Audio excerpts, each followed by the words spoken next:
దయచేసి ఇది గమనించగలరు. Good evening money persons, welcome to daily money show number 1163. ఈరోజు నుంచి రిజల్ట్స్ సీజన్ అయితే స్టార్ట్ అయిపోయింది కదా. ఈరోజు నుంచి వీడియోలోని వచ్చేటువంటి ఇంపార్టెంట్ రిజల్ట్స్ అన్నీ కూడా ప్రతి ఒక్కటి కూడా డిస్కస్ చేసుకుందాం. దీంతో పాటుగా ఈరోజు వీడియోలోని రైల్వే సెక్టర్ రిలేటెడ్గా చాలా మంచి ఆపర్చునిటీ అయితే కనపడుతున్నది. దాని గురించి ఈరోజు వీడియోలో మాట్లాడుకుందాం.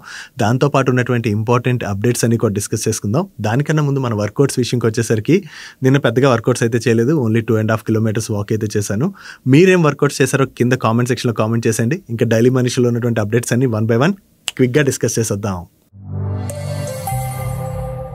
ముందుగా మార్కెట్ అప్డేట్ చూసినట్లయితే ఈరోజు సెషన్లో సెన్సెక్స్ 398 పాయింట్స్ పెరిగి 82,172 పాయింట్స్కి క్లోజ్ అయినట్లయితే నిఫ్టీ 135 పాయింట్స్ పెరిగి 25,181 పాయింట్స్కి క్లోజ్ అయింది. అండ్ ఈరోజు సెషన్లో మిడ్ క్యాప్ ఇండెక్స్ 0.75% పెరిగినట్లయితే స్మాల్ క్యాప్ ఇండెక్స్ 0.33% పెరిగింది. అండ్ బ్యాంక్ నిఫ్టీ 0.31% పెరిగింది. ఈరోజు సెషన్లో మన మార్కెట్లోనైతే కొంత పాజిటివ్ మూమెంటం కనపడింది. ఈరోజు ఓవరాల్గా నిఫ్టీ పెరిగినటువంటి 135 పాయింట్స్లోని ఐటీ సెక్టర్ 30 పాయింట్స్ వరకు కూడా కంట్రిబ్యూట్ చేయడం జరిగింది. యాక్చువల్లీ ఈ రోజే కాదు, లాస్ట్ 2 days లో కూడా మనకి ఐటీ సెక్టర్ లో పాజిటివ్ మూమెంటం కనబడుతుంది కదా. ఈ ఐటీ కంపెనీస్ యొక్క నెంబర్స్ ఈ రోజు నుంచి వస్తున్నాయి. ఆల్రెడీ టీసీఎస్ వాళ్ళ నెంబర్స్ ఈ రోజు మార్కెట్ క్లోజ్ అయిన తర్వాత అయితే వచ్చేసాయి. ఈ నెంబర్స్ గురించి మనం రిజల్ట్స్ కార్నర్ లో మాట్లాడుకుందాం. ఈ ఐటీ కంపెనీస్ నెంబర్ స్టార్ట్ అయ్యే ముందు లాస్ట్ 3 days నుంచి ఐటీ సెక్టర్ లో అయితే మనం పాజిటివ్ మూమెంటం చూస్తున్నాం. చూడాలి ఇప్పుడు నెంబర్స్ అయితే వస్తున్నాయి కదా. ఈ కంపెనీస్ యొక్క నెంబర్స్ ఎలా ఉంటాయి అన్న దాన్ని బట్టి ఐటీ సెక్టర్ లోని మూమెంటం అనేది ఆధారపడి ఉంటుంది. సో ఈ రోజు మార్కెట్ రిలేటెడ్ గా మనం మెయిన్ గా మాట్లాడుకోవాలంటే పీటర్ షిఫ్, ఈయన US based famous stock broker. Actually ఈయన ఒక ట్వీట్ అయితే చేశారు. ఆ ట్వీట్ అయితే భయంకరంగా సర్క్యులేట్ అవుతుంది సోషల్ మీడియాలో. ఈయన ఏమంటున్నారంటే 2007 లాంటి సిచ్యువేషన్ ప్రెసెంట్ 2025 లో కూడా కనపడుతున్నది. ప్రెసెంట్ చూసినట్లయితే గోల్డ్ కంటిన్యూస్ గా పెరుగుతున్నది కదా. ఈ గోల్డ్ పెరగడం ఏదైతే ఉన్నదో అది యుఎస్ డాలర్ కి కొంత థ్రెట్ లాగా మారుతుంది. అండ్ అంతేకాకుండా 2007 లో కూడా ఇటువంటి సినారియో చూసాం. దాని తర్వాత 2008 లోని ఫైనాన్షియల్ క్రైసిస్ అయితే ఫేస్ చేసాం కదా. సో 2025 లో కూడా ఇప్పుడు సిమిలర్ అంటే 2007 లో ఉన్నటువంటి సినారియో కనపడుతున్నది. కాబట్టి మరొకసారి ఫైనాన్షియల్ క్రైసిస్ వచ్చేటువంటి అవకాశాలు ఉన్నట్టుగా ఈయనైతే వార్న్ చేస్తున్నారు. యాక్చువల్లీ ఈయన ట్వీట్ ఇంత ఫేమస్ ఎందుకైందంటే 2008 ఫైనాన్షియల్ క్రైసిస్ కన్నా ముందే 2006 ఆగస్ట్ లోని ఈయన ఇచ్చినటువంటి ఇంటర్వ్యూలోని యుఎస్ లో ఫైనాన్షియల్ క్రైసిస్ కూడా వచ్చేటువంటి అవకాశం ఉన్నదని చెప్పి ఆయన అయితే కామెంట్ చేయడం జరిగింది. సో ఆయన అటువంటి కామెంట్స్ చేసిన తర్వాత 2008 లోని ఫైనాన్షియల్ క్రైసిస్ అయితే వచ్చింది కదా. సో దాంతోనే ఈసారి కూడా ఈయన దగ్గర నుంచి ఏదైతే ప్రెడిక్షన్ చేస్తూ ట్వీట్ వచ్చిందో ఆ ట్వీట్ సోషల్ మీడియాలోని అంతలా తిరుగుతుంది. ఆల్మోస్ట్ ఇటువంటి ప్రెడిక్షన్స్ ఏవైతే ఉంటాయో ఆ ప్రెడిక్షన్స్ అన్ని సార్లు అవి కరెక్ట్ అవుతాయని చెప్పలేం, అలా అని చెప్పి రాంగ్ అవుతాయని చెప్పలేం. బట్ ప్రెసెంట్ సిచ్యువేషన్ చూసాం అనుకోండి, యుఎస్ ఎకానమీ కొంతవరకు స్ట్రగుల్ అవుతుంది అన్నది నిజం. అండ్ యుఎస్ గవర్నమెంట్ పైన డెట్ కూడా భయంకరంగా పెరిగింది. అండ్ ఇప్పుడు డొనాల్డ్ ట్రంప్ తీసుకుంటున్నటువంటి నిర్ణయాలు ఏవైతే ఉన్నాయో దాని వల్ల ఏమవుతుంది, అన్ని కంట్రీస్ పైన టారిఫ్స్ వేసుకుంటూ వెళ్ళిపోయినట్లయితే యుఎస్ లోనే ఆబ్వియస్ గా ఇన్ఫ్లేషన్ అన్నది చాలా ఎక్కువగా పెరిగిపోయేటువంటి అవకాశం ఉంటుంది కదా. వేరియస్ కంట్రీస్ పైన టారిఫ్స్ వేస్తే ఆ టారిఫ్స్ యొక్క ఇంపాక్ట్ ఎవరి మీద పడుతుంది? అల్టిమేట్లీ సప్లయర్స్ ఎవరైతే ఉంటారో వాళ్ళైతే కాస్ట్ పెంచేసుకుంటారు కదా, వాళ్ళ మీద ఆ కాస్ట్ వేసుకోరు కదా. సో ఆ కాస్ట్ ఎవరి మీద పడుతుంది? కొనుక్కునేటి వాళ్ళ మీద పడుతుంది. కాబట్టి ఆబ్వియస్లీ యుఎస్ యొక్క సిటిజన్స్ పైనే ఆ ఇంపాక్ట్ పడుతుంది. దానివల్ల యుఎస్ లో ఇన్ఫ్లేషన్ అయితే పెరిగేటువంటి అవకాశాలు అయితే ఉన్నాయి. ఓవరాల్ గా ఎకానమీ స్ట్రగుల్ అవుతున్నటువంటి ఇటువంటి సిచ్యువేషన్ లోని ట్రంప్ తీసుకుంటున్నటువంటి డెసిషన్స్ ఏవైతే ఉన్నాయో దానివల్ల యుఎస్ ఎకానమీ కనుక ఇంపాక్ట్ అయిందనుకోండి, ఖచ్చితంగా 2008 లాంటి సినారియో వస్తుందా రాదా అన్నది ఎవరు కూడా చెప్పలేం. బట్ యుఎస్ ఎకానమీ అయితే కొంత స్ట్రగుల్ అయ్యేటువంటి అవకాశాలు ఉన్నాయి. ఓవరాల్ గా మేజర్ ఎకానమీ స్ట్రగుల్ అయింది అనుకోండి, దాని యొక్క ఇంపాక్ట్ గ్లోబల్ ఎకానమీస్ అన్నిటిపైన కూడా కొంతవరకు పడేటువంటి అవకాశాలు అయితే ఉన్నాయి. బట్ నిజంగానే నేను చెప్తున్నటువంటి ఫైనాన్షియల్ క్రైసిస్ లాంటి సిచ్యువేషన్ వస్తుందా రాదా అంటే ఎవరు కూడా చెప్పలేం. బట్ మన ఎకానమీ పరంగా చూసినట్లయితే యుఎస్ ఒకవేళ ఫైనాన్షియల్ క్రైసిస్ ఫేస్ చేసింది అనుకోండి, దాని యొక్క ఇంపాక్ట్ మనమే కొంత ఉంటది. కానీ ఓవరాల్ గా చూసుకుంటే మన ఎకానమీలోని కన్జంప్షన్ ఇవన్నీ కూడా బాగానే ఉన్నాయి. ఒకవేళ ఫైనాన్షియల్ క్రైసిస్ కనుక వచ్చినా కూడా మన మీద ఇంపాక్ట్ కొంతవరకు ఉంటుంది. మరీ అంత బీభత్సమైన ఇంపాక్ట్ ఉంటుందా అంటే అంత ఇంపాక్ట్ ఉండకపోవచ్చు. కానీ దాని యొక్క ఇంపాక్ట్ మెయిన్లీ మనం చూసాం అనుకోండి, ఎక్కువగా ఐటీ సెక్టర్ పైన పడేటువంటి అవకాశం ఉంటుంది. ఎందుకంటే ఫైనాన్షియల్ క్రైసిస్ యుఎస్ లో కనుక వచ్చినట్లయితే దాని ఇంపాక్ట్ మన ఇండియన్ ఐటీ కంపెనీస్ పైన పడుతుంది. కాబట్టి ఐటీ సెక్టర్ దాని వల్ల కొంతవరకు స్ట్రగుల్ అవ్వచ్చు. దాంతో పాటుగా యుఎస్ కి ఎక్స్పోర్ట్స్ చేసేటువంటి ఏవైతే సెక్టర్స్ ఉన్నాయో వాటి మీద కూడా దాని యొక్క ఇంపాక్ట్ మనం కొంతవరకు చూసేటువంటి అవకాశం ఉన్నది. ఒకవేళ ఎటువంటి సిచ్యువేషన్ వచ్చినా కూడా దాని తర్వాత ఎకానమీస్ మళ్ళీ తిరిగి రికవర్ అవుతాయి. ఈవెన్ 2008లో వచ్చినటువంటి ఫైనాన్షియల్ క్రైసిస్ తర్వాత తిరిగి ఎకానమీస్ అయితే బాగానే రికవర్ అయ్యాయి కదా, మళ్ళీ అదే జరుగుతుంది. సో స్టాక్ మార్కెట్ ఇన్వెస్టర్స్ నిజంగా అంత భయపడిపోవాలంటే జనరల్ ఇటువంటి సిచ్యువేషన్స్ ఏవైతే జరుగుతాయో అటువంటి టైంలో షార్ట్ టర్మ్ లో మార్కెట్స్ పైన ఇంపాక్ట్ ఉంటుంది కాబట్టి ట్రేడింగ్ అది ఎవరైతే చేస్తుంటారో వాళ్ళపైన ఇంపాక్ట్ ఉంటుంది. బట్ లాంగ్ టర్మ్ వ్యూతో ఎవరైతే ఇన్వెస్ట్ చేసుకుంటూ వెళ్తుంటారో వాళ్ళైతే మరీ అంత భయపడాల్సినటువంటి పని లేదు. డైలీ మార్కెట్లో వచ్చేటువంటి ఇటువంటి ఇంపార్టెంట్ ఇన్ఫర్మేషన్ని మీతో డీటెయిల్గా షేర్ చేయడానికి మన మనీ పర్స్ టీమ్ ఏవైతే ఎఫర్ట్స్ పెడుతుందో ఆ ఎఫర్ట్స్ కనుక మీకు హెల్ప్ఫుల్ అవుతున్నట్లయితే మేము మిమ్మల్ని అడిగేదోటే మన వీడియోని మర్చిపోకుండా లైక్ చేయడానికి ప్రయత్నించండి. అండ్ మీరు ఇదే ఫస్ట్ టైం మన మనీ పర్స్ ఛానల్కి కనుక వచ్చినట్లయితే మా నుంచి వచ్చేటువంటి ఇంట్రెస్టింగ్ వీడియోస్ని రెగ్యులర్గా ఫాలో అవడానికి మన ఛానల్ని సబ్స్క్రైబ్ చేసుకుంటూ పక్కనున్న బెల్ ఐకాన్లోని ఆల్ నోటిఫికేషన్స్ యాక్టివేట్ చేసుకోండి. నెక్స్ట్ రైల్వే స్టాక్స్ రిలేటెడ్గా ఒక ఇంపార్టెంట్ న్యూస్ అయితే కనపడుతున్నది. యాక్చువల్లీ ఫైనాన్షియల్ ఇయర్లోని గవర్నమెంట్ ఆఫ్ ఇండియా టోటల్గా 2.52 lakh crores worth railway capex announce చేసినట్లయితే దానిలోని ఫస్ట్ హాఫ్ ఎండ్ అయ్యేసరికి అంటే ఏప్రిల్ టు సెప్టెంబర్ ఈ 6 months ఎండ్ అయ్యేసరికి government 1.42 lakh crores worth capex related గా స్పెండ్ చేసినట్లుగా అప్డేట్స్ అయితే వస్తున్నాయి. అంటే గవర్నమెంట్ యొక్క టోటల్ క్యాపెక్స్ ఏదైతే అనౌన్స్ చేసిందో దానిలో 56.5% వరకు యూటిలైజేషన్ ఈ ఫైనాన్షియల్ ఇయర్ ఫస్ట్ హాఫ్ లోనే జరిగిపోయింది. దీనిలో కూడా మేజర్ గా మనం చూసాం అనుకోండి, ట్రైన్స్ లో సేఫ్టీ పెంచేందుకు గాను గవర్నమెంట్ అయితే స్ట్రాంగ్ గా వర్క్ చేస్తుంది కదా. సో ఈ సేఫ్టీ రిలేటెడ్ వర్క్స్ రిలేటెడ్ గా అయితే గవర్నమెంట్ ఈసారి ఫస్ట్ హాఫ్ లో బాగా స్పెండ్ చేసినట్లుగా కూడా మీడియా ప్లాట్ఫామ్స్ రిపోర్ట్ చేస్తున్నాయి. ఓవరాల్ గా చూసుకుంటే ఈ ఫైనాన్షియల్ ఇయర్ ఫస్ట్ హాఫ్ లోని రైల్వే క్యాపెక్స్ సైడ్ ఇంత స్ట్రాంగ్ ఇన్వెస్ట్మెంట్ జరిగింది కాబట్టి రైల్వే కంపెనీస్ దగ్గర నుంచి బెటర్ నెంబర్స్ వచ్చేటువంటి అవకాశాలు అయితే ఉన్నాయి. ఎలాగా ఈ క్వార్టర్ క్లోజ్ అయిపోయింది కాబట్టి త్వరలోనే most of the companies numbers announce చేస్తాయి కదా. దీనిలో రైల్వే కంపెనీస్ యొక్క నెంబర్స్ ఏ విధంగా ఉంటాయి అన్నది మనం చూడాలి. దీనిలో కూడా మేజర్ గా రైల్వే సేఫ్టీ సైడ్ అయితే గవర్నమెంట్ స్ట్రాంగ్ గా స్పెండ్ చేసినట్టుగా అయితే అప్డేట్స్ వస్తున్నాయి కదా. దీంతో కవచ్ రిలేటెడ్ గా వర్క్ చేసేటువంటి companies like Kernex micro systems కావచ్చు, హెచ్బిఎల్ ఇంజనీరింగ్ కావచ్చు, వీటితో పాటుగా కవచ్ రిలేటెడ్ గా వర్క్ చేసేటువంటి కంపెనీస్ యొక్క నెంబర్స్ కూడా బాగానే వచ్చేటువంటి అవకాశాలు ఉన్నాయి. చూడాలి, అలాగా క్వార్టర్ క్లోజ్ అయిపోయింది కాబట్టి త్వరలో వీళ్ళ నెంబర్స్ అయితే వస్తాయి. ఈ నెంబర్స్ లో గ్రోత్ ఎలా ఉంటుంది అన్నది మనకి త్వరలోనే తెలిసిపోనుంది. నెక్స్ట్ ఈ రోజు సెషన్ లోని ఎయిర్లైన్ కంపెనీ అయినటువంటి స్పైస్ జెట్ స్టాక్ లోని మనకి చాలా పాజిటివ్ మూమెంటం కనపడింది కదా. యాక్చువల్లీ ఈ స్పైస్ జెట్ వాళ్ళు రీసెంట్ గా మీరు చూసారనుకోండి, వీళ్ళ ఫ్లీట్ సర్వీసెస్ అయితే స్ట్రాంగ్ గా ఎక్స్పాండ్ చేస్తున్నాం అని. ఈ వింటర్ సీజన్ లోని జనరలీ మన కంట్రీలోని ట్రావెలింగ్ బాగా పెరుగుతుంది కదా. సో ఈ ట్రావెలింగ్ రిలేటెడ్ గా ఉన్నటువంటి ఆపర్చునిటీని క్యాటర్ చేసేందుకు గాను వీళ్ళు వేరియస్ రూట్స్ కి వీళ్ళ ఫ్లైట్ యొక్క ఆపరేషన్స్ అయితే ఎక్స్పాండ్ చేసుకుంటూ వెళ్తున్నారు. దీని గురించి నిన్న మన డైలీ మనీ షోలో కూడా మాట్లాడుకున్నాం కదా. సో ఇలా వేరియస్ రూట్స్ కి వీళ్ళ ఫ్లైట్స్ ని ఎక్స్పాండ్ చేస్తున్నారు కాబట్టి ఈ రూట్స్ లో ఎవరైతే ట్రావెల్ చేస్తుంటారో వాళ్ళందరూ కూడా ఈ ఫ్లైట్స్ ని బుక్ చేసుకునేటువంటి అవకాశం ఉంది కదా. దీని ద్వారా ఆ ఆపర్చునిటీని వీళ్ళైతే క్యాటర్ చేయొచ్చు. జనరల్లీ ఇక్కడ స్పైస్ జెట్ అనే కాదు, ఎయిర్లైన్ సెక్టర్ లో మనం చూసాం అనుకోండి, చాలా మ్యాసివ్ ఆపర్చునిటీ కనపడుతున్నది. రీసెంట్ గా ఎక్కడికైనా ట్రావెల్ చేద్దామని ఎప్పుడు ఎయిర్పోర్ట్ కి వెళ్ళినా కూడా ఎయిర్పోర్ట్ యొక్క సిచ్యువేషన్ ఎలా ఉంటుందంటే ఆల్మోస్ట్ మన లోకల్ బస్ స్టాండ్ యొక్క సిచ్యువేషన్, అంటే ఎంత రద్దీగా ఉంటాయి లోకల్ బస్ స్టాండ్లు, అలాగా ఎయిర్పోర్ట్స్ అయితే మారిపోతున్నాయి. రీసెంట్ గా చెన్నై వెళ్దామని చెప్పి నేను అన్నయ్య ఎయిర్పోర్ట్ కి ఎర్లీ మార్నింగ్ 4:30కి వెళ్ళేసరికి ఆ టైంలోనే ఆల్మోస్ట్ ఎయిర్పోర్ట్ ఫుల్ క్రౌడెడ్ ఉన్నది. అండ్ అంతేకాకుండా మనకి ఎయిర్పోర్ట్ లో లాంచ్ ఉంటుంది కదా, లాంచ్ కూడా ఫుల్, అంటే ఎంత ఆక్యుపై ఉన్నదంటే లాంచ్ లో లైన్లు ఉన్నాయి ఆల్మోస్ట్. సో ఇలా ఎయిర్ ట్రావెల్ ఏదైతే పెరుగుతున్నదో అది ఫ్యూచర్ లో కూడా మరింత పెరిగేటువంటి అవకాశం ఉన్నది కాబట్టి దానివల్ల ఈ ఎయిర్లైన్ కంపెనీస్ అయితే బాగానే బెనిఫిట్ పొందేటువంటి అవకాశాలు కనిపిస్తున్నాయి. ఈ రోజు స్పైస్ జెట్ పాజిటివ్ గా రియాక్ట్ అవ్వడానికి వాళ్ళ రూట్స్ ఏవైతే ఎక్స్టెండ్ చేస్తున్నారో దాంతో వాళ్ళకి ఆపర్చునిటీ క్రియేట్ అవ్వచ్చు కాబట్టి మైట్ బి దాంతోనే స్టాక్ అయితే పాజిటివ్ గా రియాక్ట్ అయి ఉండొచ్చు. మీలో ఎవరైనా సరే రీసెంట్ గా ట్రావెల్ చేశారంటే ఫ్లైట్స్ లో ట్రావెల్ చేశారా? చేసినట్లయితే మీరు ట్రావెల్ చేసినప్పుడు ఎయిర్పోర్ట్ లో సిచ్యువేషన్ ఎలా ఉందంటే ఫుల్ క్రౌడెడ్ ఉన్నదా లేదంటే నార్మల్ ఉన్నదా అన్నది కింద కామెంట్ సెక్షన్ లో షేర్ చేయడానికి ప్రయత్నించండి. మన రిమైనింగ్ సబ్స్క్రైబర్స్ కి ఎయిర్లైన్ సెక్టర్ రిలేటెడ్ గా ఉన్నటువంటి ఆపర్చునిటీ గురించి అయితే ఒక క్లారిటీ వస్తుంది. Next Divi's, Aurobindo pharma and Laurus labs లాంటి స్టాక్స్ కి ఒక పాజిటివ్ న్యూస్ అయితే కనబడుతున్నది. మీకు హెట్రో డ్రగ్స్ ఐడియా ఉన్నది కదా. ఈ హెట్రో డ్రగ్స్ వాళ్ళకి చెందినటువంటి ఏపీ నర్సాపురం విలేజ్ లో ఉన్నటువంటి ఏపీఏ మ్యానుఫ్యాక్చరింగ్ యూనిట్ లోని యుఎస్ ఎఫ్డిఏ వాళ్ళు సెప్టెంబర్ 19th నుంచి సెప్టెంబర్ 26th మధ్యన ఇన్స్పెక్షన్ అయితే కండక్ట్ చేశారు. ఈ ఇన్స్పెక్షన్ లో భాగంగా వీళ్ళకి ఫార్మ్ 483 తోని 6 సీరియస్ అబ్జర్వేషన్స్ అయితే యుఎస్ ఎఫ్డిఏ ఇష్యూ చేసినట్లుగా సిఎన్బిసి వాళ్ళైతే షేర్ చేయడం జరిగింది. యాక్చువల్లీ వీళ్ళ క్వాలిటీ కంట్రోల్ యూనిట్ ప్రొసీజర్స్ ఏవైతే ఉన్నాయో అవి ఫుల్ ఫ్లెజ్డ్ గా వీళ్ళు ఫాలో అవ్వట్లేదని, వీటితో పాటుగా వేరియస్ అబ్జర్వేషన్స్ ని యుఎస్ ఎఫ్డిఏ అయితే హైలైట్ చేయడం జరిగింది. సో వీళ్ళకి అబ్జర్వేషన్స్ వస్తే దివీస్, లారస్ అండ్ అలాగే అరబిందో ఫార్మాకి ఎందుకు పాజిటివ్ కానుందంటే వీళ్ళు ఇక్కడ నుంచి సప్లై చేసేటువంటి ఏపీఐ ప్రొడక్ట్స్ ఏవైతే ఉన్నాయో వాటిని ఈ 3 కంపెనీస్ కూడా సప్లై చేస్తుంటాయి కాబట్టి ఇప్పుడు హెట్రో డ్రగ్స్ కి అబ్జర్వేషన్స్ రావడంతో చాలా మంది వాళ్ళ దగ్గర నుంచి కాకుండా ఈ 3 కంపెనీస్ నుంచి కొనేటువంటి అవకాశం ఉన్నది కాబట్టి ఆ రకంగా వీళ్ళకైతే ఆపర్చునిటీ క్రియేట్ అవుతుంది. సో దీంతోనే ఈ రోజు సెషన్ లోని ఈ 3 స్టాక్స్ లో కూడా మనకి కొంత పాజిటివ్ మూమెంట్ కనపడింది. నెక్స్ట్ మన ఫార్మా కంపెనీస్ రిలేటెడ్ గా బిగ్ రిలీఫ్ న్యూస్ అయితే కనపడుతున్నది. యాక్చువల్లీ రీసెంట్ గా Donald Trump government pharma sector లో కూడా టారిఫ్స్ అనౌన్స్ చేసింది కదా. కాకపోతే జెనరిక్ డ్రగ్స్ పైన అయితే ఆ టైంలో టారిఫ్స్ విధించలేదు. ఫ్యూచర్ లో జెనరిక్ డ్రగ్స్ పైన కూడా ఈ టారిఫ్స్ అయితే విధించచ్చు అని చెప్పి న్యూస్ అయితే వచ్చింది. కానీ ఇప్పుడు వాల్ స్ట్రీట్ జర్నల్ వాళ్ళు ఏం పోస్ట్ చేస్తున్నారంటే Donald Trump government generic drugs పైన అయితే టారిఫ్స్ ని ఇంపోజ్ చేయడానికి ఎటువంటి ప్లాన్ కూడా చేయట్లేదని చెప్పి వీళ్ళైతే పబ్లిష్ చేస్తున్నారు.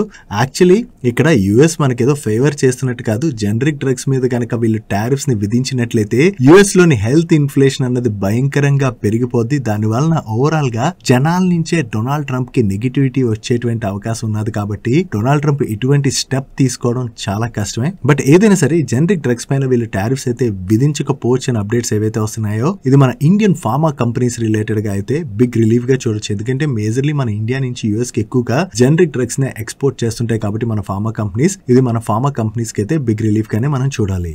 నెక్స్ట్ బీపీసీఎల్ వాళ్ళు ఆంధ్రప్రదేశ్ లోని ఒక ప్లాంట్ అయితే సెటప్ చేయడానికి చూస్తున్నారు కదా. దీనికోసం అని చెప్పి బీపీసీఎల్ వాళ్ళకి ఆంధ్రప్రదేశ్ గవర్నమెంట్ ఇప్పుడు నెల్లూరు డిస్ట్రిక్ట్ రామయ్యపట్నం పోర్ట్ దగ్గరలోని 6000 ఎకర్స్ ఆఫ్ ల్యాండ్ అయితే అలాట్ చేసినట్లుగా వేరియస్ మీడియా ప్లాట్ఫామ్స్ అయితే రిపోర్ట్ చేస్తున్నాయి. ఈ గవర్నమెంట్ అలాట్ చేసినటువంటి ల్యాండ్ లోని బీపీసీఎల్ వాళ్ళు 9 to 12 MMTPA కెపాసిటీతోని green field refinery cum petrochemical complex అయితే సెటప్ చేయబోతున్నట్టుగా వీళ్ళు షేర్ చేస్తున్నారు. దీనికోసం అని చెప్పి బీపీసీఎల్ వాళ్ళు ఓవరాల్ గా 1 lakh crores అయితే ఇన్వెస్ట్ చేయబోతున్నట్టుగా వీళ్ళు పబ్లిష్ చేయడం జరిగింది. ఓవరాల్ గా ఆంధ్రప్రదేశ్ లోని ఈ న్యూ ప్లాంట్ ఏదైతే సెటప్ చేయబోతున్నారో దీని ద్వారా వీళ్ళ కెపాసిటీస్ అయితే ఎక్స్పాండ్ చేసుకుంటున్నారు కాబట్టి ఇది బీపీసీఎల్ వాళ్ళకైతే పాజిటివ్ కానుంది. నెక్స్ట్ వోడాఫోన్ ఐడియా రిలేటెడ్ గా మన టెలికాం మినిస్టర్ అయినటువంటి జ్యోతిరాదిత్య సింధియా గారి దగ్గర నుంచి కొన్ని ఇంట్రెస్టింగ్ స్టేట్మెంట్స్ అయితే వచ్చాయి. యాక్చువల్లీ గవర్నమెంట్ వోడాఫోన్ ఐడియాలోని వాళ్ళ స్టేక్ ని పెంచుకుని వోడాఫోన్ ఐడియాని కాపాడొచ్చేమో అని చెప్పి న్యూస్ అయితే సర్క్యులేట్ అయింది కదా. దీని రిలేటెడ్ గా జ్యోతిరాదిత్య సింధియా గారు అయితే రెస్పాండ్ అవుతూ ప్రెసెంట్ గవర్నమెంట్ వోడాఫోన్ ఐడియాలోని 49% ఆఫ్ ది స్టేక్ అయితే హోల్డ్ చేస్తున్నదని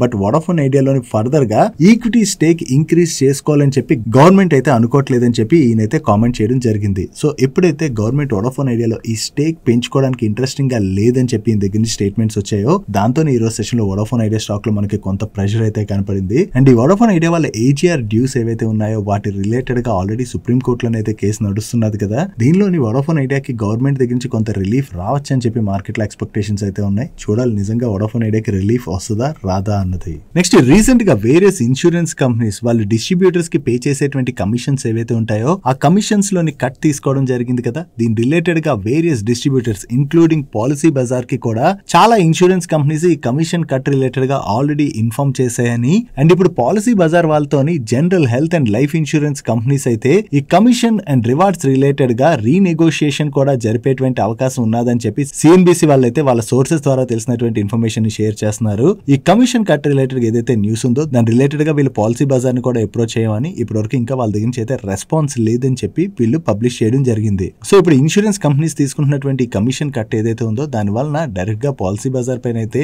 డెఫినెట్లీ ఇంపాక్ట్ పడుతుంది. ఆ ఇంపాక్ట్ ఎంత ఉంటుంది అన్నది మనకి కమింగ్ క్వార్టర్స్ లోని వీళ్ళ నెంబర్స్ వస్తాయి కదా ఆ నెంబర్స్ లోని తెలిసేటువంటి అవకాశం ఉన్నది. నెక్స్ట్ డెరివేటివ్ సెగ్మెంట్ లోని రీటైల్ పార్టిసిపేషన్ అయితే చాలా ఎక్కువగా పెరిగిపోతుంది అండ్ దాన్ని కంట్రోల్ చేయడానికి సెబీ అయితే ప్రయత్నిస్తుంది కదా. దీనిలో భాగంగా వీక్లీ ఎక్స్పైరీ కూడా తీసేయాలని చెప్పి సెబీ ఒక ఆలోచనలో ఉంది కదా. బట్ ఈ డెరివేటివ్ సెగ్మెంట్ ని ఫుల్ ఫ్లెజ్డ్ గా కంట్రోల్ చేసేసినట్లయితే దీని వలన డబ్బులు సంపాదిస్తున్నటువంటి వేరియస్ ఇన్స్టిట్యూషన్స్ ఉంటాయి కదా వాటి యొక్క ఇన్కమ్ అయితే దెబ్బతింటది. లైక్ ఎక్స్చేంజెస్ కావచ్చు లైక్ బ్రోకర్స్ కావచ్చు వీళ్ళందరూ ఇన్కమ్ అయితే దెబ్బతింటది కదా. సో వీళ్ళ ఇన్కమ్ అయితే దెబ్బతింటది కాబట్టి ఫుల్ ఫ్లెజ్డ్ గా వీటిని కంట్రోల్ చేయాలా లేదా వాటిపైన కొంతవరకు కూడా రిస్ట్రిక్షన్స్ విధించాలా ఏ విధమైన స్టెప్స్ తీసుకోవాలని చెప్పి సెబీ కన్సల్టేషన్ అయితే తీసుకుంటా ఉన్నది. దీంతో ఈ డెరివేటివ్స్ రిలేటెడ్ గా సెబీ కన్సల్టేషన్ పేపర్ కి అయితే టైం పడుతున్నదని సిఎన్బిసి వాళ్ళు వాళ్ళ సోర్సెస్ ద్వారా తెలిసినటువంటి ఇన్ఫర్మేషన్ అయితే షేర్ చేస్తున్నారు. బట్ ఎలాగైనా సరే డెరివేటివ్ సెగ్మెంట్ లోని రీటైల్ ఇన్వెస్టర్స్ యొక్క లాసెస్ ఏవైతే ఉన్నాయో వాటిని తగ్గించి రీటైల్ ఇన్వెస్టర్స్ అయితే ప్రొటెక్ట్ చేయడానికి సెబీ అయితే చూస్తున్నది కాబట్టి ఎటువంటి స్టెప్స్ తీసుకుంటుందో చూడాలని చెప్పి వీళ్ళైతే న్యూస్ పబ్లిష్ చేశారు. చూడాలి సెబీ దగ్గర నుంచి ఎటువంటి స్టెప్స్ వస్తాయన్నది. బట్ ఇక్కడ రీటైల్ ఇన్వెస్టర్స్ ని ప్రొటెక్ట్ చేయడం కూడా చాలా ఇంపార్టెంటే. లైక్ ఎక్స్చేంజెస్ అండ్ బ్రోకర్స్ పైన కొంత ఇంపాక్ట్ అయితే దీని మీద ఉన్నా కూడా ఈ సెగ్మెంట్ పైన సెబీ అయితే కొన్ని రిస్ట్రిక్షన్స్ అయితే తీసుకొచ్చేటువంటి అవకాశం డెఫినెట్ గా కనపడుతుంది.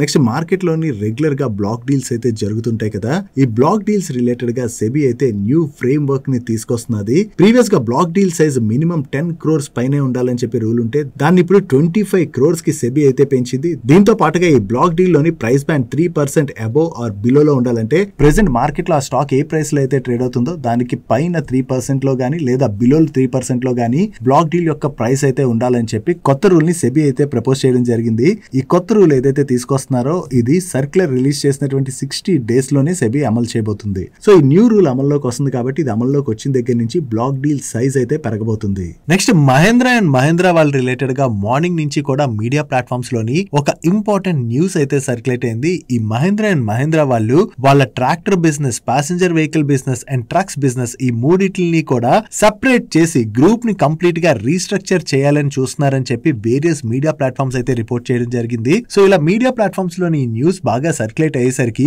మహేంద్ర అండ్ మహేంద్ర వాళ్ళు కూడా దానికి రెస్పాండ్ అవుతూ మీడియా ప్లాట్ఫామ్స్ లో ఏదైతే ఈ న్యూస్ సర్క్యులేట్ అవుతున్నదో అది జస్ట్ స్పెక్యులేటివ్ న్యూస్ అని, వీళ్ళ auto business and tractor business ని డీమర్జ్ చేయాలని చెప్పి వీళ్ళకి ఎటువంటి ప్లాన్ కూడా లేదని చెప్పి వీళ్ళు క్లారిఫికేషన్ ని రిలీజ్ చేశారు. సో వీళ్ళ దగ్గర నుంచి క్లారిఫికేషన్ వచ్చేసింది కాబట్టి ఈ డీమర్జర్ రిలేటెడ్ గా న్యూస్ ఏదైతే తిరుగుతున్నదో అది జస్ట్ స్పెక్యులేటివ్ న్యూస్ అని చెప్పి ఇన్వెస్టర్స్ అయితే అర్థం చేసుకోవాలి. నెక్స్ట్ స్మార్ట్ మీటర్స్ ని మ్యానుఫ్యాక్చర్ చేసేటువంటి హెచ్పిఎల్ ఎలక్ట్రిక్ వాళ్ళకి ఈ సెప్టెంబర్ మంత్ లోని ఎనర్జీ ఎఫిషియన్సీ సర్వీసెస్ లిమిటెడ్ అనేటువంటి కంపెనీ నుండి స్మార్ట్ మీటర్స్ ని సప్లై చేసేందుకు గాను అప్రాక్సిమేట్లీ 65 crores వర్త్ ఆర్డర్ అయితే వచ్చింది. ఈ ఆర్డర్ ని ఇప్పుడు ఎనర్జీ ఎఫిషియన్సీ సర్వీసెస్ లిమిటెడ్ వాళ్ళు 92 crores కి అప్వర్డ్ రివైజ్ చేసినట్లుగా వీళ్ళైతే షేర్ చేస్తున్నారు. సో వీళ్ళకి ప్రీవియస్ గా వచ్చినటువంటి ఏదైతే ఈ ఆర్డర్ ఉందో ఈ ఆర్డర్ వాల్యూ పెరిగింది కాబట్టి ఇది హెచ్పిఎల్ ఎలక్ట్రిక్ వాళ్ళ రిలేటెడ్ గా మనం పాజిటివ్ గా చూడొచ్చు.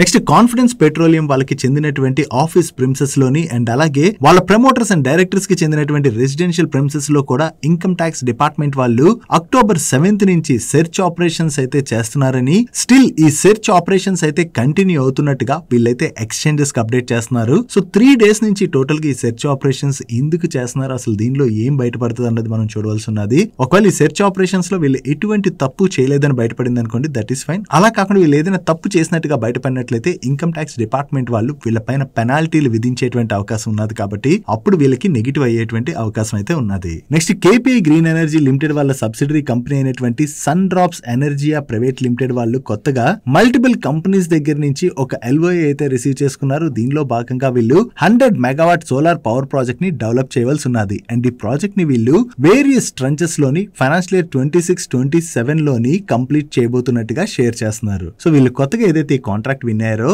ఇది కేపీఐ గ్రీన్ ఎనర్జీ లిమిటెడ్ వాళ్ళ రిలేటెడ్ గా మనం పాజిటివ్ గా చూడొచ్చు. నెక్స్ట్ ఈపీసీ సర్వీసెస్ ప్రొవైడ్ చేసేటువంటి వాస్కాన్ ఇంజనీరింగ్ వాళ్ళకి కొత్తగా ఎంఎస్సిబి హోల్డింగ్స్ కంపెనీ లిమిటెడ్ వాళ్ళ దగ్గర నుంచి ఒక ఎల్ఓఏ అయితే రిసీవ్ చేసుకున్నారు. ఈ contract value approximately 161 crores. And ఈ కాంట్రాక్ట్ లో భాగంగా వీళ్ళు ముంబైలోని సౌదామిని బిల్డింగ్ యొక్క రీడెవలప్మెంట్ వర్క్స్ అయితే చేయవలసి ఉన్నది. అండ్ ఈ కాంట్రాక్ట్ ని వీళ్ళు 36 months లో కంప్లీట్ చేయాలి. సో వీళ్ళు కొత్తగా ఏదైతే ఈ కాంట్రాక్ట్ విన్నారో ఇది వాస్కాన్ ఇంజనీరింగ్ వాళ్ళ రిలేటెడ్ గా మనం పాజిటివ్ గా చూడొచ్చు.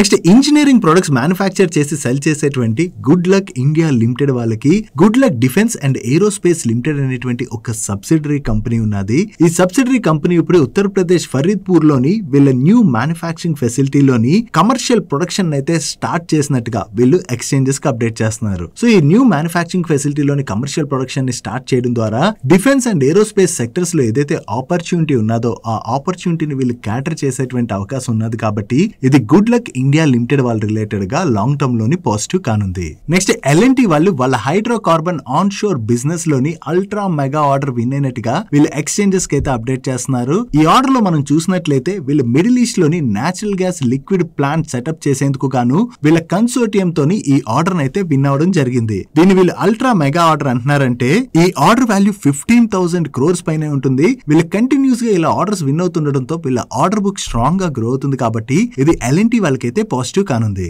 నెక్స్ట్ తేజస్ నెట్వర్క్స్ వాళ్ళు న్యూఢిల్లీలో జరుగుతున్నటువంటి ఇండియన్ మొబైల్ కాంగ్రెస్ లోని వీళ్ళు కొత్తగా డిజైన్ చేసినటువంటి 64T64R MIMO రేడియోని అయితే లాంచ్ చేయడం జరిగింది.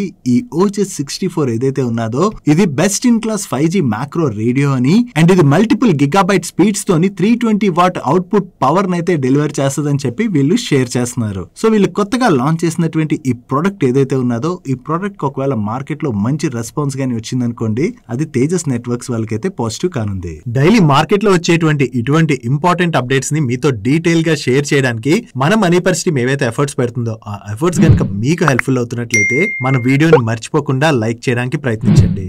నెక్స్ట్ ఫార్మా కంపెనీ అయినటువంటి లుపిన్ వాళ్ళ రిలేటెడ్గా చాలా పాజిటివ్ అప్డేట్ ఉన్నది. వీళ్ళు యుఎస్ ఫ్లోరిడాలోని కొత్త మ్యానుఫ్యాక్చరింగ్ ప్లాంట్ అయితే సెటప్ చేయబోతున్నట్టుగా వీళ్ళు ఎక్స్చేంజెస్కి అప్డేట్ చేస్తున్నారు. ఓవరాల్గా దీనికోసం నెక్స్ట్ 5 yearsలో వీళ్ళు $250 million research and development side అయితే ఇన్వెస్ట్ చేస్తున్నామని, అండ్ ఈ న్యూ మ్యానుఫ్యాక్చరింగ్ ప్లాంట్లోని 25 రిపాజిటరీ మెడిసిన్స్ అయితే వీళ్ళు డెవలప్ చేయబోతున్నట్టుగా ఎక్స్చేంజెస్కి అప్డేట్ చేస్తున్నారు. సో ఓవరాల్గా యూఎస్లో ఈ ప్లాంట్ ఓపెన్ చేయడం ద్వారా ఇంపోర్ట్ డిపెండెన్సీ ఏదైతే ఉన్నదో ఆ డిపెండెన్సీని కంప్లీట్గా తగ్గించేసుకుంటాం. దీంతో పాటుగా యూఎస్లో ఉన్నటువంటి ఆపర్చునిటీని కూడా క్యాటర్ చేసేందుకు ఇది హెల్ప్ఫుల్ అవుతుందని చెప్పి వీళ్ళ మేనేజ్మెంట్ షేర్ చేస్తుంది. సో ఈ బిజినెస్ ఎక్స్పాన్షన్ ఏదైతే చేయబోతున్నారో అది లాంగ్ టర్మ్లో అయితే లుపిన్ వాళ్ళకి పాజిటివ్ కానుంది కాబట్టి ఈరోజు సెషన్లో లుపిన్ స్టాక్లో మనకి పాజిటివ్ మూమెంట్ కనపడింది. Next fibre optic cables manufacture చేసేటువంటి హెచ్ఎఫ్సిఎల్ వాళ్ళకి చాలా మంచి ఆర్డర్ అయితే వచ్చింది. ఈ ఆర్డర్ వీళ్ళకి ఒక ఇంటర్నేషనల్ క్లయింట్ నుంచి వచ్చిందని, అండ్ ఈ ఆర్డర్ వాల్యూ మన ఇండియన్ రూపీస్లో చూస్తే అప్రాక్సిమేట్లీ 303 crores ఉంటుందని చెప్పి వీళ్ళు ఎక్స్చేంజెస్కి అయితే అప్డేట్ చేస్తున్నారు. ఈ ఆర్డర్లో భాగంగా ఈ క్లయింట్ స్పెసిఫికేషన్ బట్టి వీళ్ళు ఫైబర్ ఆప్టిక్ కేబుల్స్ని మ్యానుఫ్యాక్చర్ చేసి క్లయింట్కి అయితే సప్లై చేయనున్నారు. సో ఇంత మంచి ఆర్డర్ ఏదైతే విన్నారో ఇది హెచ్ఎఫ్సిఎల్ వాళ్ళ రిలేటెడ్గా మనం పాజిటివ్గా చూడొచ్చు. నెక్స్ట్ రైల్వే పిఎస్యూ కంపెనీ అయినటువంటి ఇర్కాన్ వాళ్ళు కోల్ ఇండియా వాళ్ళతోని ఒక ఎంఓయూ అయితే సైన్ చేయడం జరిగింది. ఈ ఎంఓయూలో భాగంగా కోల్ ఇండియా వాళ్ళ సబ్సిడరీ కంపెనీస్ ఉంటాయి కదా, వీటన్నిటి కోసం రైల్వే ఇన్ఫ్రాస్ట్రక్చర్ని ఇర్కాన్ వాళ్ళు డెవలప్ చేయబోతున్నట్టుగా షేర్ చేస్తున్నారు. ఓవరాల్గా కోల్ ఇండియాతోని సైన్ చేసినటువంటి ఈ ఎంఓయూ ఏదైతే ఉన్నదో ఇది ఇర్కాన్ వాళ్ళ రిలేటెడ్గా మనం పాజిటివ్గా చూడొచ్చు. Next Crompton Greaves consumer electricals వాళ్ళ రిలేటెడ్గా ఒక పాజిటివ్ అప్డేట్ ఉన్నది. వీళ్ళు తెలంగాణ హౌస్ హోల్డ్స్ కోసం solar rooftop and solar మాడ్యూల్స్ని సప్లై చేసేందుకు గాను కొత్తగా ఒక ఆర్డర్ అయితే విన్నారు. ఈ order value approximately 52 crores. So కొత్తగా ఏదైతే ఈ ఆర్డర్ విన్నారో ఇది క్రాంప్టన్ గ్రీవ్స్ వాళ్ళ రిలేటెడ్గా మనం పాజిటివ్గా చూడొచ్చు. నెక్స్ట్ టీసీఎస్ వాళ్ళ నెంబర్స్ వచ్చాయి. యాక్చువల్లీ ఈ క్వార్టర్లోని టీసీఎస్ వాళ్ళ నెంబర్స్ మార్కెట్ ఎక్స్పెక్ట్ చేసిన దానికన్నా కూడా బెటర్ గానే వచ్చాయి. వీళ్ళ రెవెన్యూస్ లోని ఇయర్ ఆన్ ఇయర్ లో డీసెంట్ గ్రోత్ డెలివర్ చేశారు, అండ్ సీక్వెన్షియల్ బేసిస్ లో కూడా వీళ్ళ రెవెన్యూస్ లోని 3.7% గ్రోత్ డెలివర్ చేయడం జరిగింది. అండ్ వీళ్ళ ఇంటర్నేషనల్ రెవెన్యూస్ లో కూడా కాన్స్టెంట్ కరెన్సీ టర్మ్స్ లోని క్వార్టర్ ఆన్ క్వార్టర్ లో 0.6% గ్రోత్ డెలివర్ చేశారు. వీళ్ళ మేనేజ్మెంట్ ఏం చెప్తుందంటే అక్రాస్ వర్టికల్స్ లోని బ్రాడ్ బేస్డ్ గ్రోత్ అయితే కనపడుతుందని చెప్పి మేనేజ్మెంట్ అయితే చెప్తుంది. అండ్ వీళ్ళ ఆపరేటింగ్ మార్జిన్ లో కూడా క్వార్టర్ ఆన్ క్వార్టర్ బేసిస్ లోని 70 basis points ఎక్స్పాన్షన్ అయితే కనపడుతుంది. అండ్ నెట్ ఇన్కమ్ విషయంకి వచ్చేసరికి ఇయర్ ఆన్ ఇయర్ లో అయితే 8.4% గ్రోత్ డెలివర్ చేశారు. అండ్ సీక్వెన్షియల్ బేసిస్ లో చూసినట్లయితే వీళ్ళ నెట్ ఇన్కమ్ లో డ్రాప్ కనపడుతుంది కదా, దానికి రీజన్ ఏంటంటే ప్రీవియస్ క్వార్టర్ తో కంపేర్ చేస్తే ఈ క్వార్టర్ లోని వీళ్ళకి రీస్ట్రక్చరింగ్ ఎక్స్పెన్సెస్ అయితే యాడ్ అయ్యాయి. ఈ ఎక్స్పెన్సెస్ యాడ్ అవడంతోనే వీళ్ళ బాటమ్ లైన్ లో మనకి డ్రాప్ కనపడుతుంది. కానీ ప్రాఫిట్ బిఫోర్ ట్యాక్స్ నెంబర్ ని మనం చూసాం అనుకోండి, సీక్వెన్షియల్ బేసిస్ లో కూడా వీళ్ళ ప్రాఫిట్ లోని డీసెంట్ గ్రోత్ డెలివర్ చేయడం జరిగింది. అండ్ ఈ రిజల్ట్స్ తో పాటు టీసీఎస్ వాళ్ళ board ₹11 per share dividend recommend చేసింది. అండ్ ఈ డివిడెండ్ యొక్క రికార్డ్ డేట్ ని వీళ్ళు October 15th గా ఫిక్స్ చేశారు. దీంతో పాటుగా టీసీఎస్ వాళ్ళ దగ్గర నుంచి మరొక ఇంట్రెస్టింగ్ అనౌన్స్మెంట్ అయితే వచ్చింది. దీనిలో భాగంగా వరల్డ్ క్లాస్ ఏ ఇన్ఫ్రాస్ట్రక్చర్ అయితే బిల్డ్ చేస్తాము, ఇండియాలోని 1 gigawatt కెపాసిటీతోని ఏ డేటా సెంటర్ అయితే బిల్డ్ చేయబోతున్నట్టుగా వీళ్ళైతే అనౌన్స్ చేశారు. అండ్ దీంతో పాటుగా సేల్స్ ఫోర్స్ లోని డీప్ క్యాపబిలిటీస్ ఉన్నటువంటి లిస్ట్ ఎంగేజ్ ని కూడా అక్వైర్ చేయడానికి వీళ్ళ బోర్డు అయితే అప్రూవ్ చేయడం జరిగింది. అండ్ ఈ రిజల్ట్స్ రిలేటెడ్ గా వీళ్ళ మేనేజ్మెంట్ కూడా మాట్లాడుతూ ఈ క్వార్టర్ లోని మెయిన్లీ గ్రోత్ కనపడడానికి data cloud and AI powered enterprise transformation లోని మూమెంటం ఏదైతే కనపడిందో దాంతోనే ఈ క్వార్టర్ లోని గ్రోత్ అయితే డెలివర్ చేసినట్టుగా వీళ్ళ మేనేజ్మెంట్ అయితే చెప్తుంది. దీంతో పాటుగా ఈ క్వార్టర్ లోని వీళ్ళు డిసిప్లైన్డ్ ఎగ్జిక్యూషన్ ఏదైతే చేశారో దాంతోనే వీళ్ళ మార్జిన్స్ లో కూడా ఎక్స్పాన్షన్ అయితే కనపడుతున్నట్టుగా మేనేజ్మెంట్ దగ్గర నుంచి కామెంట్స్ అయితే వచ్చాయి. ఓవరాల్ గా చూసుకుంటే ఈ క్వార్టర్ లోని ఐటీ కంపెనీస్ యొక్క నెంబర్స్ అయితే డిసప్పాయింట్ చేయొచ్చు అని చెప్పి మార్కెట్ ప్రీవియస్ గా ఎక్స్పెక్ట్ చేసింది కదా, బట్ ఈ క్వార్టర్ లో మార్కెట్ ఎక్స్పెక్ట్ చేసిన దానికన్నా టీసీఎస్ నెంబర్స్ అయితే బెటర్ గానే వచ్చాయి. లాస్ట్ 1 year గా చూస్తే టీసీఎస్ స్టాక్ లో మనకి బాగానే ప్రెషర్ కూడా కనపడింది కదా. సో ఈసారి రిజల్ట్స్ కొంచెం బెటర్ గా ఉన్నాయి కాబట్టి చూడాలి రేపు స్టాక్ లో ఏదైనా పాజిటివ్ మూమెంట్ కనపడుతుందా అన్నది. ఒకవేళ టీసీఎస్ స్టాక్ గనక పాజిటివ్ గా రియాక్ట్ అయినట్లయితే దాని యొక్క positive impact remaining IT stocks మీద కూడా రేపు కనపడేటువంటి అవకాశం అయితే ఉన్నది. నెక్స్ట్ ఈ రోజు మార్కెట్ క్లోజ్ అయ్యాక టాటా ఎలక్సీ వాళ్ళ నెంబర్స్ కూడా వచ్చాయి. ఓవరాల్ గా చూసుకుంటే ఇయర్ ఆన్ ఇయర్ బేసిస్ లోని వీళ్ళ నెంబర్స్ లోని క్లియర్ గా డ్రాప్ అయితే కనపడుతుంది. వీళ్ళ ఆపరేటింగ్ రెవెన్యూలో 3.9% డ్రాప్ కనపడుతున్నట్లయితే ఎబిటాలో 27% పైన డ్రాప్ కనపడుతుంది. అండ్ ప్యాట్ లో 32% డ్రాప్ కనిపిస్తుంది. బట్ సీక్వెన్షియల్ బేసిస్ లో వీళ్ళ నెంబర్స్ లోని కొంత ఇంప్రూవ్మెంట్ అయితే చూపెడుతున్నారు. ప్రీవియస్ క్వార్టర్ తో కంపేర్ చేస్తే ఈ క్వార్టర్ వీళ్ళ ఆపరేటింగ్ రెవెన్యూలో 2.9% గ్రోత్ డెలివర్ చేసినట్లయితే ఎబిటాలో 3.5% గ్రోత్ డెలివర్ చేశారు. అండ్ ప్యాట్ లో 7.2% గ్రోత్ డెలివర్ చేయడం జరిగింది. ఈవెన్ ప్రీవియస్ క్వార్టర్ తో కంపేర్ చేస్తే ఈ క్వార్టర్ వీళ్ళ EBITDA margins and Pat margins కూడా ఇంప్రూవ్ అయ్యాయి. ఓవరాల్ గా చూసుకుంటే కొంత మిక్స్డ్ నెంబర్స్ ని టాటా ఎలక్సీ అయితే పోస్ట్ చేసినట్టుగా మనం అర్థం చేసుకోవచ్చు. That's it for today's daily Mann show guys. ఈరోజు డైలీ మనిషిలో మేము షేర్ చేసిన ఇన్ఫర్మేషన్ మీకు హెల్ప్ఫుల్ అయినట్లయితే ఈ వీడియోని లైక్ చేయండి. అండ్ ఈ video me friends and family మెంబర్స్కి హెల్ప్ఫుల్ అవుతుందంటే ఈ వీడియోని వాళ్ళకి షేర్ చేయండి. అండ్ మీరు ఇదే ఫస్ట్ టైం మన మనీ పర్స్ ఛానల్కి వచ్చి ఛానల్ ఇంకా సబ్స్క్రైబ్ చేసుకోలేనట్లయితే ఇక్కడ ఉన్న ఛానల్ లోగో మీద క్లిక్ చేసి ఛానల్ సబ్స్క్రైబ్ చేసుకుంటూ పక్కన ఉన్న బెల్ ఐకాన్లోని ఆల్ నోటిఫికేషన్స్ యాక్టివేట్ చేసుకోండి. నేను చంద్రశేఖర్ పత్రి మరొక ఇంట్రెస్టింగ్ వీడియోతో కలుద్దాం. Good night.